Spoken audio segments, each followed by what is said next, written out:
তো হ্যালো বন্ধুরা, সবাই কেমন আছো? অফিস ডেলি ব্লগে সবাইকে স্বাগত। তো আজকে চলে গেছিলাম দুপুরবেলায় লাঞ্চ করতে কল্যাণী ঢাকেশ্বরী চাইনিজে। তো সেখানে গিয়ে আমি নিয়ে নিয়েছিলাম একটা থালি, যেটা হচ্ছে কাতলা থালি। থালির মধ্যে দেখা যাক কী কী আছে। তো দেখো, থালির মধ্যে এরকম আলু ভাজা ছিল, আলু পটলের তরকারি, শুক্তো, এরকম ডাল, তার সঙ্গে ছিল এত বড় একটা কাতলা মাছের পিস, ছিল চাটনি, পাঁপড়, মিষ্টি, আর তার সাথে ছিল স্যালাড ও লেবু। তো চলো আস্তে আস্তে খাওয়া যাক। তো প্রথমে নিয়ে নিই ডালটা।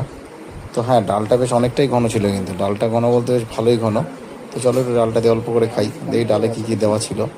তো দেখছি যেহেতু ভেজ ডাল ছিল, তো ডালের মধ্যে পনিরও দেওয়া ছিল, দেখলাম ছোটো ছোটো পনিরের পিস ছিল, আরও অনেক কিছু দেওয়া ছিল। তো চলো তার সাথে একটু আলু ভাজাও আবার নিয়ে একটু খাওয়া যাক ডালটা কেমন দেখে টেস্ট করে। তো আলু ভাটা বেশ ভালোই ঝুরঝুরে ছিল। তো এরকম ডালের সাথে একটু লেবু দিয়ে খেয়ে তো আলাদাই মজা লাগে, তোমরা তো সেটা জানোই।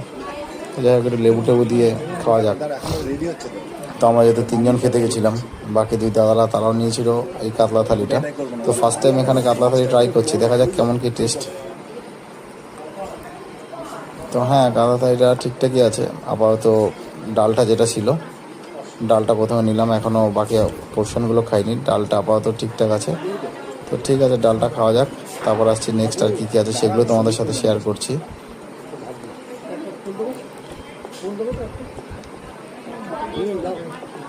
তো ডালটা কিন্তু অ্যাকচুয়ালি কী বলবো, মানে এতটাই ঘন, আর একটু মিষ্টি মিষ্টিও ছিল। তো ভেজ ডাল যেন একটু মিষ্টি মিষ্টি হলে ভালোই লাগে, তাই না? তো এই হচ্ছে ডাল।